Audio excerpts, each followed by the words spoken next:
ಎಲ್ರಿಗೂ ನಮಸ್ಕಾರ. Today we are talking about fitting a Poisson distribution. ಅದಕ್ಕಿಂತ ಮುಂಚೆ ಪ್ರಾಬಬಿಲಿಟಿ ಅಂದರೆ ಏನು ಮತ್ತು ಪ್ರಾಬಬಿಲಿಟಿ ಡಿಸ್ಟ್ರಿಬ್ಯೂಷನ್ ಅಂದರೆ ಏನು ಅನ್ನೋದನ್ನು ಅರ್ಥ ಮಾಡ್ಕೊಳ್ಳಿ.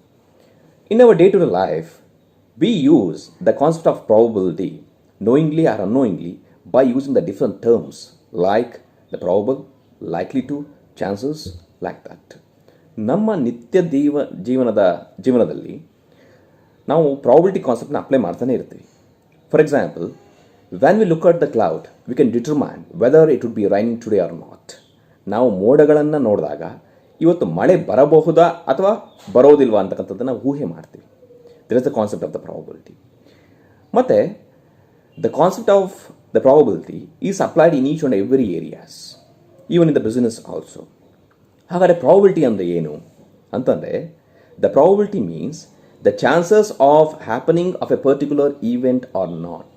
ಒಂದು ಈವೆಂಟ್ ನಡೆಯುವ ಸಾಧ್ಯತೆ ಎಷ್ಟಿದೆ ಅಂತಕ್ಕಂಥದ್ದನ್ನು ನಾವು ಸೈಂಟಿಫಿಕ್ ಆಗಿ ಏನಾದ್ರು ಡಿಟರ್ಮೈನ್ ಮಾಡಿದ್ರೆ ಅದನ್ನು ನಾವು ಪ್ರಾಬಬಿಲಿಟಿ ಅಂತ ಕರಿತೀವಿ. Always the probability value lies between 0 to 1. 0 ಇಂದ 1 ಒಳಗಡೆ ಪ್ರಾಬಬಿಲಿಟಿ ಇರುತ್ತೆ. It is 100% sure that event would happen ಅಂತಂದರೆ ದ ಪ್ರಾಬಬಿಲಿಟಿ ವ್ಯಾಲ್ಯೂ ಈಸ್ 1. ಈ ಒಂದು ಈವೆಂಟ್ 100% ಆಗೋದೇ ಇಲ್ಲ ಅಂತಂದರೆ the probability value is 0. Therefore always the probability value lies between 0 to 1 ಆಗಿರುತ್ತೆ. And the value of the probability may be expressed either in terms of the percentages or in terms of decimals or in terms of the fractions. ನಾವು probability ನಾವು express ಮಾಡಬೇಕಾದ್ರೆ ಅದನ್ನು ಪರ್ಸೆಂಟೇಜಲ್ಲಿ express ಮಾಡ್ಬೋದು, ಅಥವಾ ಡೆಸಿಮಲ್ಸಲ್ಲಿ express ಮಾಡ್ಬೋದು, ಅಥವಾ ಅದನ್ನು ಫ್ರಾಕ್ಷನ್ಸಲ್ಲಿ ಎಕ್ಸ್ಪ್ರೆಸ್ ಮಾಡ್ಬೋದು. ಫಾರ್ ಎಕ್ಸಾಂಪಲ್ 25% ಅಂತ ಹೇಳ್ಬೋದು, ಅಥವಾ 0.25 ಅಂತ ಹೇಳ್ಬೋದು, ಅಥವಾ 1/4 ಅಂತಕ್ಕಂಥದ್ದನ್ನು ಹೇಳ್ಬೋದು. That is a probability. ಹಾಗಾದರೆ ಪ್ರಾಬಬಿಲಿಟಿ ಡಿಸ್ಟ್ರಿಬ್ಯೂಷನ್ ಅಂದರೆ ಏನು ಅಂತಂದರೆ, ನಮಗೆಲ್ಲ ಗೊತ್ತಿರೋ ವಿಷಯ ಏನಪ್ಪ ಅಂತಂದರೆ ಫ್ರೀಕ್ವೆನ್ಸಿ ಡಿಸ್ಟ್ರಿಬ್ಯೂಷನ್ ಬಗ್ಗೆ ನಮಗೆ ಗೊತ್ತು. Frequency distribution, what is frequency distribution? Frequency ಅಂದರೆ ಏನು ಸ್ಟ್ಯಾಟಿಸ್ಟಿಕ್ಸ್ ಪ್ರಕಾರ ಅಂತಂದರೆ the numbers are to be distributed according to certain classes or according to certain categories. It is called as the frequency distribution. ಉದಾಹರಣೆ ಯಾವ್ದು ಕೊಡ್ಬೋದು ಅಂತಂದರೆ, ಒಂದು ಕ್ಲಾಸಲ್ಲಿ 100 ಸ್ಟೂಡೆಂಟ್ಸ್ ಇರ್ತಾರೆ. So I want to classify or I want to distribute all the 100 students according to the marks secured in the subject statistics. Statistics ಅಂಕಗಳನ್ನು ಆಧಾರ ಇಟ್ಕೊಂಡು ಈ 100 ಜನ ಸ್ಟೂಡೆಂಟ್ಸನ್ನು ನಾನು ಏನು ಮಾಡಬೇಕು, ಡಿಸ್ಟ್ರಿಬ್ಯೂಟ್ ಮಾಡಬೇಕು. ಆವಾಗ ನಾನು ಏನು ಮಾಡ್ತೀನಿ, ಗ್ರೂಪ್ಸ್ಗಳನ್ನ ಮಾಡ್ಕೋತೀನಿ. ಫಾರ್ ಎಕ್ಸಾಂಪಲ್ 0 to 20 ಮಾರ್ಕ್ಸ್ ಒಂದು group, 20 to 40 marks another group, 40 to 60 marks another group, 60 to 80 marks another group, 80 to 100 marks another groups. ಈ ಥರ ಗ್ರೂಪ್ಸ್ಗಳನ್ನ ಮಾಡಿಕೊಂಡು, ಈ ಥರ ಕ್ಯಾಟಗರೀಸ್ನ ಮಾಡಿಕೊಂಡು ಈ 100 ಸ್ಟೂಡೆಂಟ್ಸನ್ನು ಏನು ಮಾಡ್ತೀನಿ, ಡಿಸ್ಟ್ರಿಬ್ಯೂಟ್ ಮಾಡ್ತಾ ಬರ್ತೀನಿ. Some of the students may belong to 0 to 20 groups, some of the students may belong to 20 to 40 groups, like that. ಇದನ್ನು ನಾವು ಫ್ರೀಕ್ವೆನ್ಸಿ ಡಿಸ್ಟ್ರಿಬ್ಯೂಷನ್. ಫ್ರೀಕ್ವೆನ್ಸಿ ಅಂದರೆ numbers. In this example how many students are there? 100 students are there. These 100 students are to be distributed according to the groups of the marks secured by them ಅಂತಕ್ಕಂಥದ್ದು. ಇದಕ್ಕೆ ನಾವು frequency distribution ಅಂತ ಕರಿತೀವಿ. ಹಾಗಾದರೆ probability distribution ಅಂದರೆ ಏನು ಅಂತಂದರೆ, probability distribution ಅಂದರೆ ಏನು? We know the probability concept, it is always related to the future ಅಂತ. ಈಗ ನಾವೇನು ಎಕ್ಸಾಂಪಲ್ ಕೊಟ್ಟಿವಿ ಅದನ್ನು ನಾವು ಅಬ್ಸರ್ವ್ಡ್ ಫ್ರೀಕ್ವೆನ್ಸಿ ಅಂತ ಕರಿತೀವಿ. It is observed frequency, already it has happened. ಈ ಅಬ್ಸರ್ವ್ಡ್ ಫ್ರೀಕ್ವೆನ್ಸಿನ ಆಧಾರ ಇಟ್ಕೊಂಡು if you find out or if you determine the expected the frequencies with the application of the probability is called as the probability distribution ಅಂತ ಕರಿತೀವಿ. ಮತ್ತು ಈ probability ಡಿಸ್ಟ್ರಿಬ್ಯೂಷನ್ನ ನಾವು expected frequency distribution ಅಂತಲೂ ಕೂಡ ಕರಿತೀವಿ, ರೈಟ್? ಮತ್ತು ಈ ಪ್ರಾಬಬಿಲಿಟಿ ಡಿಸ್ಟ್ರಿಬ್ಯೂಷನ್ನ ನಾವು 2 ಕ್ಲಾಸಿಫಿಕೇಷನ್ ಆಗಿ ಮಾಡ್ತೀವಿ. ಒಂದನ್ನು ನಾವು ಡಿಸ್ಕ್ರೀಟ್ ಪ್ರಾಬಬಿಲಿಟಿ ಡಿಸ್ಟ್ರಿಬ್ಯೂಷನ್ ಅಂತ ಕರಿತೀವಿ, ಇನ್ನೊಂದನ್ನು ನಾವು ನಾರ್ಮಲ್ ಡಿಸ್ಟ್ರಿಬ್ಯೂಷನ್ ಅಂತ ಕರಿತೀವಿ. ಡಿಸ್ಕ್ರೀಟ್ ಪ್ರಾಬಬಿಲಿಟಿ ಡಿಸ್ಟ್ರಿಬ್ಯೂಷನ್ ಅಂದರೆ ಏನು ಅಂತಂದರೆ, when the variables are the fractionless. ಯಾವಾಗ ವೇರಿಯಬಲ್ಸ್ಗಳು ಫ್ರಾಕ್ಷನ್ಲೆಸ್ ಆಗಿರುತ್ತೆ ಆ ಸಂದರ್ಭಗಳಲ್ಲಿ ನಾವು ಯಾವ ಪ್ರಾಬಬಿಲಿಟಿ ಡಿಸ್ಟ್ರಿಬ್ಯೂಷನ್ನ ಬಳಕೆ ಮಾಡ್ತೀವಿ ಅಂತಂದರೆ ಡಿಸ್ಕ್ರೀಟ್ ಪ್ರಾಬಬಿಲಿಟಿ ಡಿಸ್ಟ್ರಿಬ್ಯೂಷನ್ನ ಬಳಕೆ ಮಾಡ್ತೀವಿ. ಹಾಗಾದರೆ ಫ್ರಾಕ್ಷನ್ಲೆಸ್ ವೇರಿಯಬಲ್ಸ್ ಅಂದರೆ ಏನು ಅಂತಂದರೆ ಅದನ್ನು ನಾವು ರೌಂಡ್ ಫಿಗರಲ್ಲೇ ಮಾತಾಡಬೇಕು ನಾವು. ಅದನ್ನು ನಾವು ರೌಂಡ್ ಫಿಗರಲ್ಲಿ ಮಾತಾಡಬೇಕು. For example, number of students ಅಂತಂದರೆ 6.5 ಸ್ಟೂಡೆಂಟ್ಸ್ ಅಂತ ಹೇಳೋಕ್ಕಾಗಲ್ಲ, 10.2 ಸ್ಟೂಡೆಂಟ್ಸ್ ಅಂತ ಹೇಳೋಕ್ಕಾಗಲ್ಲ. Either we can talk in terms of 10 students, 11 students R 14 students in that way. ಅದೇ ರೀತಿ ನಂಬರ್ ಆಫ್ ಆ್ಯಪಲ್ಸ್ ಅಂತ ನಾವು ಹೇಳಬೇಕಾದ್ರೆ 16.25 ಆ್ಯಪಲ್ಸ್ ಅಂತ ಹೇಳೋಕ್ಕಾಗಲ್ಲ. ನಾವು 16 ಆ್ಯಪಲ್ಸ್ ಅಂತ ಹೇಳಬೇಕು, ಅಥವಾ 17 ಆ್ಯಪಲ್ಸ್ ಅಂತ ಹೇಳಬೇಕು, ಅಥವಾ 15 ಆ್ಯಪಲ್ಸ್ ಅಂತ ಹೇಳಬೇಕು. ಇದನ್ನು ನಾವು ಫ್ರಾಕ್ಷನ್ಲೆಸ್ ವೇರಿಯೇಬಲ್ಸ್ ಅಂತ ಕರಿತೀವಿ. ಈ ಥರ ಫ್ರಾಕ್ಷನ್ಲೆಸ್ ವೇರಿಯೇಬಲ್ಸ್ ಇದ್ದಾಗ ನಾವು ಯಾವ ಪ್ರಾಬಬಿಲಿಟಿ ಡಿಸ್ಟ್ರಿಬ್ಯೂಷನ್ನ ಬಳಕೆ ಮಾಡ್ತೀವಿ ಅಂತಂದರೆ ಡಿಸ್ಕ್ರೀಟ್ ಪ್ರಾಬಬಿಲಿಟಿ ಡಿಸ್ಟ್ರಿಬ್ಯೂಷನ್ನ ಬಳಕೆ ಮಾಡ್ತೀವಿ. ಆ ಡಿಸ್ಕ್ರೀಟ್ ಪ್ರಾಬಬಿಲಿಟಿ ಡಿಸ್ಟ್ರಿಬ್ಯೂಷನಲ್ಲಿ ಯಾವ್ದು ಬರುತ್ತೆ ಅಂತಂದರೆ, ಒಂದು ಬೈನಾಮಿಯಲ್ ಡಿಸ್ಟ್ರಿಬ್ಯೂಷನ್ ಬರುತ್ತೆ, ಇನ್ನೊಂದು ಪಾಸನ್ ಡಿಸ್ಟ್ರಿಬ್ಯೂಷನ್ ಬರುತ್ತೆ. Binomial distribution and the Poisson distribution, these two are the discrete probability distribution. ಇನ್ನೊಂದು ಕ್ಲಾಸಿಫಿಕೇಶನ್ ಯಾವ್ದು ಬರುತ್ತೆ ಅಂತಂದರೆ ಕಂಟಿನ್ಯೂಯಸ್ ಪ್ರಾಬಬಿಲಿಟಿ ಡಿಸ್ಟ್ರಿಬ್ಯೂಷನ್ ಅಂತ ಬರುತ್ತೆ. Continuous probability distribution. ಈ ಕಂಟಿನ್ಯೂಯಸ್ ಪ್ರಾಬಬಿಲಿಟಿ ಡಿಸ್ಟ್ರಿಬ್ಯೂಷನ್ ಯಾವಾಗ ನಾವು ಬಳಕೆ ಮಾಡ್ತೀವಿ ಅಂತಂದರೆ when the variables are measurable. When the variables are measurable, not by quantifiable. ನಾವು ಅದನ್ನು ಕ್ವಾಂಟಿಟಿ ರೂಪದಲ್ಲಿ ಹೇಳೋಕ್ಕಾಗಲ್ಲ, ಆ ವೇರಿಯೇಬಲ್ಸ್ನ ನಾವು ಮೆಸರಬಲ್ ರೂಪದಲ್ಲೇ ನಾವು ಹೇಳಬೇಕಾಗತ್ತೆ. ಫಾರ್ ಎಕ್ಸಾಂಪಲ್, ದ ವೇಟನ್ನು ನಾವು ಕ್ವಾಂಟಿಟಿನಲ್ಲಿ ಹೇಳೋಕ್ಕಾಗಲ್ಲ, ನಂಬರ್ಸಲ್ಲಿ ಹೇಳೋಕ್ಕಾಗಲ್ಲ. ಅದೇ ರೀತಿ height, we cannot talk in terms of the quantity, we have to talk in terms of the measurement. ಈ ಒಂದು ಸಂದರ್ಭಗಳಲ್ಲಿ ನಾವು ನಾರ್ಮಲ್ ಡಿಸ್ಟ್ರಿಬ್ಯೂಷನ್ನ ಬಳಕೆ ಮಾಡ್ತಾ ಹೋಗ್ತೀವಿ. ಆ ನಾರ್ಮಲ್ ಡಿಸ್ಟ್ರಿಬ್ಯೂಷನಲ್ಲಿ ದ ಇಂಪಾರ್ಟೆಂಟ್ ಡಿಸ್ಟ್ರಿಬ್ಯೂಷನ್ ಯಾವುದು ಅಂತಂದರೆ ಕಂಟಿನ್ಯೂಸ್ ಡಿಸ್ಟ್ರಿಬ್ಯೂಷನ್ ಇಂಪಾರ್ಟೆಂಟ್ ಪಾರ್ಟ್ ಯಾವುದು ಅಂತಂದರೆ ನಾರ್ಮಲ್ ಡಿಸ್ಟ್ರಿಬ್ಯೂಷನ್. ಈ ನಾರ್ಮಲ್ ಡಿಸ್ಟ್ರಿಬ್ಯೂಷನ್ ಬರೋಂಥದ್ದು ಕಂಟಿನ್ಯೂಯಸ್ ಪ್ರಾಬಬಿಲಿಟಿ ಡಿಸ್ಟ್ರಿಬ್ಯೂಷನಲ್ಲಿ ಬರ್ತಕ್ಕಂಥದ್ದು. ಹಾಗಾದರೆ ಪಾಸನ್ ಡಿಸ್ಟ್ರಿಬ್ಯೂಷನ್, ನಾವು ಇವಾಗ ಮಾತಾಡ್ತಾ ಇರೋದು ಯಾವುದು? ಪಾಸನ್ ಡಿಸ್ಟ್ರಿಬ್ಯೂಷನ್ ಬಗ್ಗೆ. ಹಾಗಾಗಿ ಈ ಪಾಸನ್ ಡಿಸ್ಟ್ರಿಬ್ಯೂಷನ್ ಯಾವಾಗ ಬಳಕೆ ಮಾಡ್ತೀವಿ ಅಂತಂದರೆ, ಒಂದು it should be a fractionless variable ಇದ್ದಾಗ ಬಳಕೆ ಮಾಡ್ತೀವಿ. ಮತ್ತು ಇನ್ನೊಂದು ಯಾವಾಗ ಬಳಕೆ ಮಾಡ್ತೀವಿ ಅಂತಂದರೆ ಪಾಸನ್ ಡಿಸ್ಟ್ರಿಬ್ಯೂಷನ್ನ when the probability value is too less, ತುಂಬ ಕಡಿಮೆ ಇರುತ್ತೆ. ಪ್ರಾಬಬಿಲಿಟಿ ವ್ಯಾಲ್ಯೂ ನಾನು ಹೇಳಿದೆ 0 to 1 ತನಕ ಪ್ರಾಬಬಿಲಿಟಿ ವ್ಯಾಲ್ಯೂ ಇರುತ್ತೆ. ಆದರೆ ಪಾಸನ್ ಡಿಸ್ಟ್ರಿಬ್ಯೂಷನಲ್ಲಿ ಏನಾಗಿರುತ್ತೆ, the probability value is less than 0.1.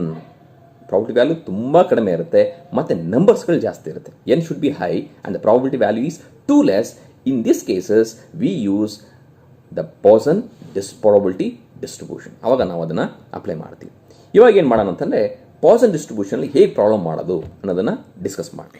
ಇವಾಗ ಇಲ್ಲೊಂದು ಪ್ರಾಬ್ಲಮ್ ತಗೊಳ್ಳೋಣ. Fitting a Poisson distribution.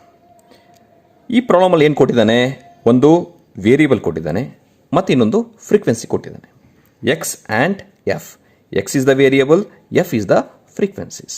ಇವೆಲ್ಲ ಈವೆಂಟ್ಸ್ಗಳು. 0 ಆಗೋ ಚಾನ್ಸಸ್ಸು ಎಷ್ಟು ನಂಬರ್ಸ್ ಇದ್ದಾವೆ? 123 ನಂಬರ್ಸ್ ಇದೆ. 1 ಆಗೋ ಚಾನ್ಸಸ್ಸು 59 ಇದೆ. 2 ಆಗೋ ಚಾನ್ಸಸ್ಸು 14 ಇದೆ.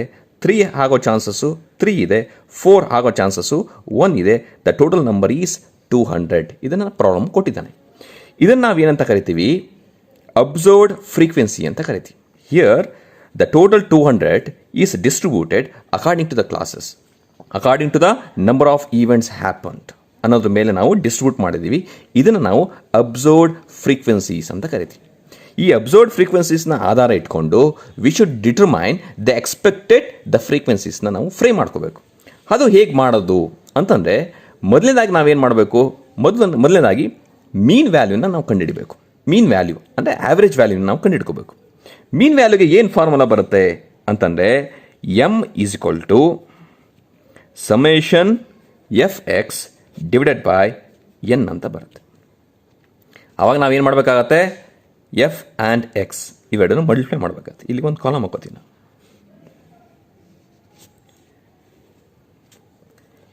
F X, F into X, 0 into 123 0 ಬರುತ್ತೆ.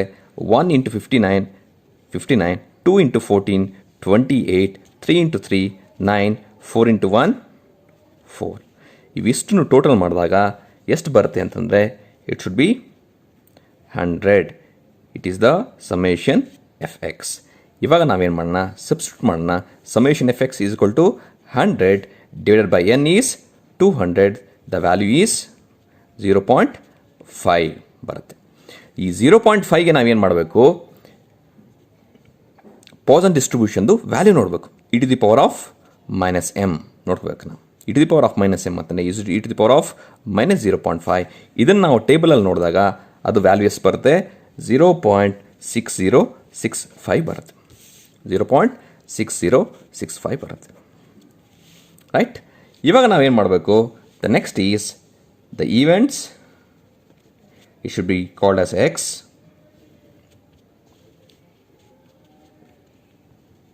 ಎಕ್ಸ್ 0 ಇದೆ, 1 ಇದೆ, 2 ಇದೆ, 3 and 4. The next one, when the event is 0, NP 0 ಇದ್ದಾಗ what is the formula? N into e to the power of minus m. ಇದು ನಾವು Poisson model. This is called as a Poisson model. ಇದು ನಾವು simplify ಮಾಡಿದಾಗ ಏನು ಬರುತ್ತೆ? n ಎಷ್ಟಿದೆ? 200. e to the power of minus m ನಾವು calculate ಮಾಡಿದ್ದೀವಿ. ಅದರ ವ್ಯಾಲ್ಯೂ ಎಷ್ಟು ಬಂತು? 0.6065. ಇದನ್ನು ನಾವು ಸಬ್ಸ್ಟಿಟ್ಯೂಟ್ ಮಾಡಿದ್ರೆ ದ ಆನ್ಸರ್ ಈಸ್ 121 ಬರುತ್ತೆ. The next one is we should find out the expected frequency van the X is 1. X ಜಾಗ 1 ಇದ್ದಾಗ ಹೇಗೆ ಅಂತ. ಇವಾಗ NP0 into e to the power of m divided by 1 ಅಂದರೆ ಇಲ್ಲಿ ಏನು ಎಕ್ಸ್ ಇರುತ್ತೆ ಅದೇ ಹಾಕೋಬೇಕು. NP0 ಎಷ್ಟಿದೆ? ಇದು already we have calculated. NP0 is 121 into M value ಎಷ್ಟಿದೆ? 0.5 divided by 1. The answer is 61 ಬರುತ್ತೆ. ಅದೇ ರೀತಿ ವ್ಯಾನ್ NP2 ಇದ್ದಾಗ NP1 ಇದು ಇಂದ್ಲದ್ದು ತಗೋಬೇಕು ನಾವು ಇಂಟು ಎಮ್ ಡಿವೈಡೆಡ್ ಬೈ 2. ಇಲ್ಲಿ 2 ಇದೆ, ಎಕ್ಸ್ ಈಸ್ 2 ಅಂತ ಹಾಕೋತೀವಿ. NP1 ಎಷ್ಟಿದೆ? 61 ಇದೆ into 0.5 divided by 2. The answer is 15. Next NP3 ಇದ್ದಾಗ NP2 ಪ್ರಿವಿಯಸ್ ಯಾವುದಿದೆ? NP2 into M divided by the X value 3. ಆವಾಗ NP2 ವ್ಯಾಲ್ಯೂ 15 ಇದೆ into 0.5 divided by the 3. The answer is 3. Next 4. When NP4 equals length ತಗೋತೀವಿ NP3 into m divided by x value is 4. Put it x value is 4. The answer is NP3 value ಎಷ್ಟಿದೆ? 3 ಬಂದಿದೆ. 3 ಅಂತ ಹಾಕಿ into 0.5 divided by 4. The answer is 0. Answer is 0. ಇವಾಗ this is called as expected frequencies. ಇದನ್ನು ನಾವು expected frequencies ಅಂತ ಕರಿತೀವಿ. ಇದು ಯಾವುದಿದು? Observed frequencies. ಇದನ್ನು ನಾವು ಎಕ್ಸ್ಪೆಕ್ಟೆಡ್ ಫ್ರೀಕ್ವೆನ್ಸೀಸ್ ಅಂತ ಕರಿತೀವಿ. ಇಲ್ಲಿ 123, 59, 14, 3 ಮತ್ತು 1 ಇದು ಆಲ್ರೆಡಿ ಆಗಿರ್ತಕ್ಕಂಥದ್ದು. Okay, this are all called as observed frequencies. ಇದನ್ನು ನಾವು ಎಕ್ಸ್ಪೆಕ್ಟೆಡ್ ಫ್ರೀಕ್ವೆನ್ಸೀಸ್. ಇನ್ನೂ ಆಗಿಲ್ಲ, ಈ ಫ್ರೀಕ್ವೆನ್ಸಿನ ನಾವು ಮುಂದಿನ ದಿನಗಳಲ್ಲಿ ಎಕ್ಸ್ಪೆಕ್ಟ್ ಮಾಡಬಹುದು ಅಂತ with the application of the probability 121, 61, 15, 3 and 0. ಇದು ಪಾಸನ್ ಡಿಸ್ಟ್ರಿಬ್ಯೂಷನ್ ಕೇಳ್ತಾನೆ, ಅಂದರೆ ಫಿಟ್ಟಿಂಗ್ ಎ ಪಾಸನ್